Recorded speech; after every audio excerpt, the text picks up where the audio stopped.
Thank you so much for joining us today for this high-level political forum side event, prioritizing innovative post-pandemic law and governance partnerships. I do believe that institutions of all sorts and at all levels, along with improved global governance, can help us turn our collective resolve into change, into inclusive and durable solutions. All of us here, international lawyers, policy experts, students, and academics, have a role to play in that work. And it is that shared sense of purpose that brings us together tonight. According to the Charter of the United Nations, one of the goals of the United Nations is to save succeeding generations from the scourge of war. In the 21st century, the stakes are even higher. The goal is now to ensure that the vital resources of the planet are preserved so that human life can flourish long into the future. We gather in this special interactive global dialogue as an official side event to the United Nations High-Level Political Forum on the Sustainable Development Goals to focus on prioritizing post-pandemic partnerships and law and governance innovations for the SDGs. Perhaps of greatest importance tonight, as we share partnerships, research, and practitioner solutions for SDG 3, good health and well-being, and also SDG 13, climate action, and 12, sustainable consumption production, in the context of SDG 16, justice and governance. Despite progress both nationally and locally and internationally, there remain critical capacity limitations to achieve this agenda. Recent policy, science, medical, and legal innovations may illustrate the relevance of partnership approaches available, but further efforts are needed, indeed crucial, to actualize the implementation of health, climate, and other commitments at all levels. I am particularly excited to follow this year's high-level political forum, as SDG 16 is one of the focal targets. In this session, we are looking to answer questions on how award-winning biomedicine practitioners create innovative partnerships with academia to progress SDG 3 and what innovative institutions and governance, including codes, can guide their collaborations. We are going to hear from BitBio people how academic partnerships are crucial to helping them contribute to this goal.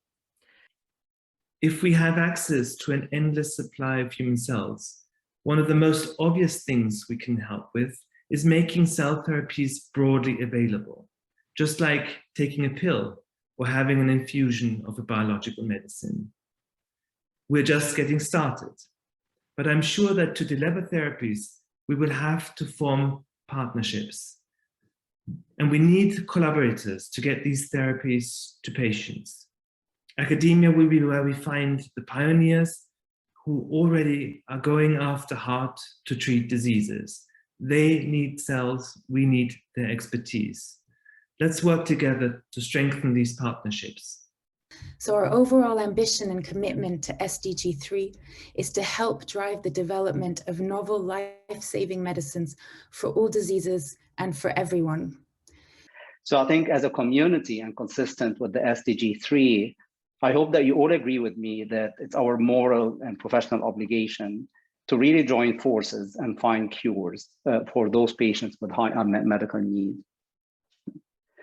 We need to create more of those global ecosystems where scientists, clinicians, investors, governments, regulators, lawyers, and deans of academic centers are all working together toward the same goal, SDG 3 by 2030. One thing is certain, much more is needed. We are continuously looking to increase our impact through partnerships with academia, industry, government, NGOs, and beyond. So SDG 13 is our focus together, obviously, because we're lawyers with SDG 16. And SDG 13 requires strengthening of systems for climate mitigation, resilience, and adaptation. And that includes integrating climate change measures, international policies, into strategies, into planning, but also into practice. So working closely with several leading academic institutions in the UK and internationally, the Net Zero Lawyers Alliance launched a coalition of more than 20 leading international commercial law firms committed to working with corporate clients to use the law to help implement their stated and pledged climate mitigation and adaptation goals. The university partnership, the role of academics in this has been critical for the education, particularly of private practice lawyers, for very experienced lawyers, for education, for perspective, for multidisciplinary reach, and also for legitimacy of the objectives. When it comes to the visibility of the engagement of the various nature of stakeholders that are committed for climate action and ambition, and that imbalance in terms of visibility goes beyond, as important as it is, concerns linked to global north and global south, but is also about the nature of stakeholders that are sometimes not even aware that they are doing so much for climate change and climate action because they are in an everyday basis of action and they don't label their activities as such. So providing additional visibility, additional understanding, making sure that the tent is wide and inclusive has been from the get-go a very important aspect of the Marrakesh Partnership for Global Climate Action. And in terms of academia and private law practices, I think both probably have to think outside the box a little bit. I think traditionally law firms have engaged with probably the law faculty most and not other faculties. And I think the time has come for law firms to think about, how they can help academia, and for academia to think, well, how can we actually help law firms and maybe access the help that law firms are able to bring. And I think translating academic research into information that's easily accessible to the private sector is a really important aspect of facilitating ambitious climate action. So it also offers the university an opportunity to contribute to the development of responses to climate change directly.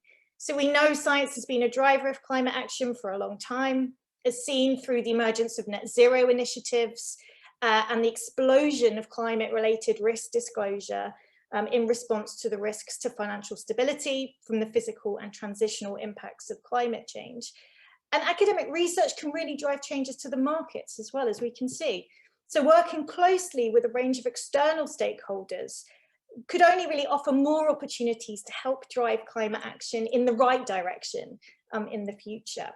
I think academia does play several roles, not just as educators of those who then later go in and become lawyers or whatever we do. We just, happen to be all lawyers here.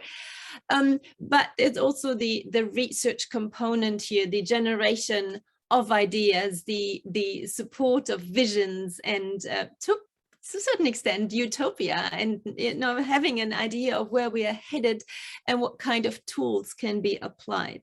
And I think we need to see the challenges on an axis. It's not good enough to just change climate law at the domestic level. It's not even good enough to just completely comply with your commitments in your own national determined contribution under the Paris Agreement. We really need to see that change across all areas of law. And of course, trade law and investment law are particularly susceptible to ignoring climate change, to locking in old developments, fossil fuel developments that sometimes are seen as protected by those old rules. The concept of partnerships that generate things like codes of conduct that work together in the public and private sectors to inform different standards and regulatory regimes and concepts of corporate social responsibility, et cetera, shows us how coming together to create soft law can actually be as powerful, if not arguably more powerful in some instances, than governments coming together to create hard law without the involvement of the private sector, which then has to try to figure out what the meaning of the hard law is how do we apply it, and what does it mean going forward? So I think this is a very important lesson for us to take as we examine the work of the HLPF, as we examine the concept of building back better and of addressing the pandemic. And to get to a comment that is near and dear to my heart, but also which was brought up at the very beginning of the environmental panel, the idea of transitions. And we're transitioning in many ways. We're transitioning from oil and gas to other types of fuel, energy, et cetera, but we're also transitioning in many other ways across economies. And the pandemic has shown this.